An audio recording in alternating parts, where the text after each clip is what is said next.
Hello students, आज का जो ये हमारा टॉपिक है ये है कम्युनिटी न्यूट्रिशन की यूनिट 3 का part B, common food adulterants and health hazards.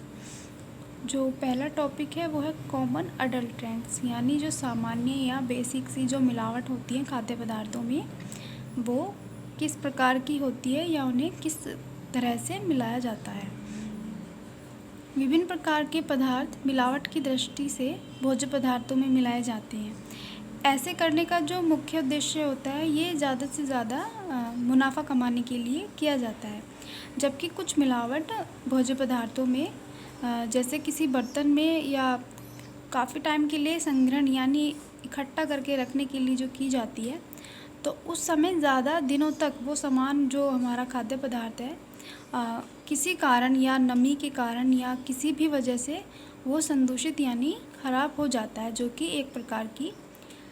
मिलावट होती है, क्योंकि वो खाने योग्य खाद्य पदार्थ नहीं रहता। तो ये एक प्रकार की मिलावट है। कुछ ऐसी मिलावटें होती हैं भोज्य पदार्थों में जो उनके मिलते जुलते पदार्थों के जैसे ही उन पदार्थों में मिलाई जाती है, ताकि उनका पता ना चले कि इनमें मिलावट की गई है या नहीं की गई है। जैसे कुछ वस्तुएं यानी जैसे काली मिर्च में पपीते के बीज मिला दिए जाते हैं, क्योंकि पपीते के बीज को सुखाने के बाद जो उनका आकार होता है वो छोटा हो जाता है और वो देखने में काली मिर्च जैसे लगते हैं।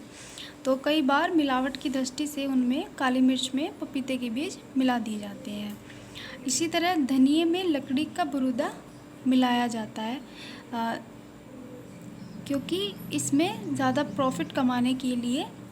इसमें अलग अलग तरह की मिलावट की जाती है। कई बार लकड़ी के बरूदे में धनिये के कलर लगाया जाता है, ताकि जिससे उस मिलावट का पता ना चले। इसी प्रकार है सरसों के तेल में धतूरे के तेल का अपमिश्रण किया जाता है, या फिर कभी कभी सरसों के तेल में अलसी या मूंगफली का तेल मिलाया जाता है, या फिर कभी कभी सस्ते जो तेल होते हैं उनको महंगे तेल में मिला के ज़्यादा प्रॉफिट कमाया जाता है। जैसे जो कुछ मिलावटें होती हैं वो हमारे स्वास्थ्य के लिए इतनी हानिकारक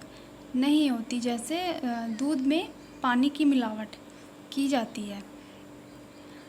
और दूध का अपेक्षित घनत्व बढ़ाने के लिए कभी कभी उसमें अरारोट और अन्य पदार्थ मिलाया जाता है, ताकि दूध देखने में पतला ना हो और जो उसका रंग है वो भी वाइट ही रहता है। या दूध को गाढ़ा दिखाने के लिए उसमें अरारोट या कुछ अन्य पदार्थ मिलाया जाता है, जिससे वो दूध की तरह ही दिखता है। बाज़ार में दालचीनी के नाम पर दूसरे वृक्षों की छाल बिकती है। मिलावट की दृष्टि से इसमें कभी कभी दूसरे वृक्षों की या दूसरे पेड़ों की छाल को मिलाया जाता है, जो दालचीनी जैसे ही मिलती जुलता पदार्थ हो, जिससे जो मिलावट है वो ना दिखाई दे।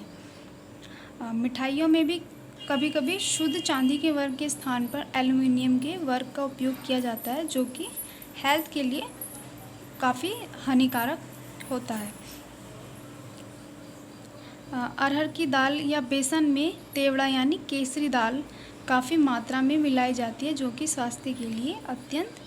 हानिकारक होती है। जो केसरी दाल है वो अधिक मात्रा में खाने से जो है खाने वाले व्यक्ति के पैर टेढ़े हो जाते हैं, इसलिए जो केसरी दाल है वो खाने में वर्जित की जाती है। लेकिन प्रॉफिट के लिए या ज़्यादा मुनाफा कमाने के लिए कभी कभी इस दाल को भी अन्य दालों में या बेसन में मिलाया जाता है। नेक्स्ट है अनाजों तथा दालों में कंकड़, पत्थर, मिट्टी आदि की मिलावट की जाती है, जिससे उन अनाजों या दालों का वजन बढ़ाया जा सके। इसी प्रकार हल्दी में पीला रंग तथा पिसी लाल मिर्च में लाल रंग की मिलावट की जाती है, ताकि उस मिलावट का पता ही ना चले कि इसमें ये मिर्च है या कोई अन्य पदार्थ है। इसी प्रकार मक्खन व शुद्ध घी में मांड व या वनस्पति घी यानी जो सस्ता होता है उसे शुद्ध घी में मिलाया जाता है, जिससे ज़्यादा से ज़्यादा मुनाफा कमाया जा सके, लेकिन जो एक हेल्थ के लिए काफ़ी हानिकारक होता है।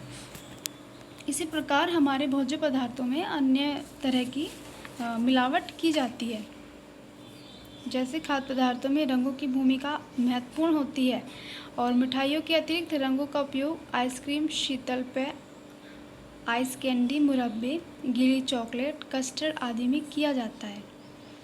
जो रंग होते हैं उनका मुख्य उद्देश्य होता है कि खाद्य पदार्थों के जो दोष हैं, जो देखने में अच्छे नहीं होते, तो इसलिए उनमें कलर का यूज़ किया जाता है ताकि उन्हें ज़्यादा से ज़्यादा अट्रैक्टिव बनाया जा सके और ज़्यादा से ज़्यादा लोग उन्हें खरीद सकें। लेकिन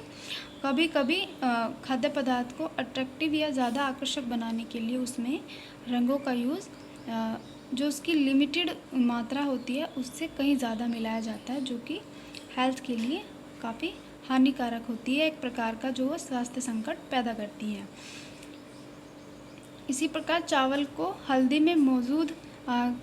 कुरकुमिन रंग से रंग कर गोल्डन सेलर नामक महंगे चावल के रूप में बेचा जाता है। यह पिछले वर्षों में चावल के अनेक नमूने में इस प्रकार का बाहरी रंग पाया गया है, यानी कभी कभी चावल को महंगे चावल के अकॉर्डिंग उसका कलर दिया जाता है ताकि वो ज़्यादा से ज़्यादा बेचा जा सके और ज़्यादा से ज़्यादा मुनाफा कमाया जा सके।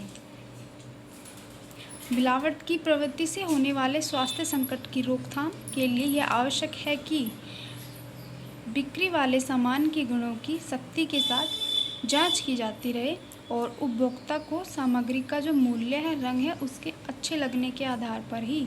उसकी गुणवत्ता स्वीकार कर लेता है। यानी अगर कोई फूड ज़्यादा अट्रैक्टिव या ज़्यादा अच्छा लगता है तो उसे लगता है कि वो फूड अच्छा है,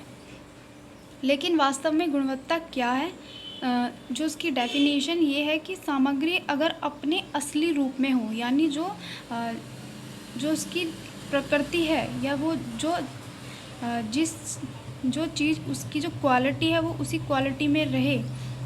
या उसकी जो बनावट है या जो उसकी शेप है उसकी शेप को ना बिगाड़ा गया हो, जो उसकी नेचुरल शेप है वो शेप हो, या जिसमें जो एलिमेंट्स हो, जो तत्व हैं उसके, जो उसका स्तर है वो अच्छा हो, तो वो अति उत्तम रहता है।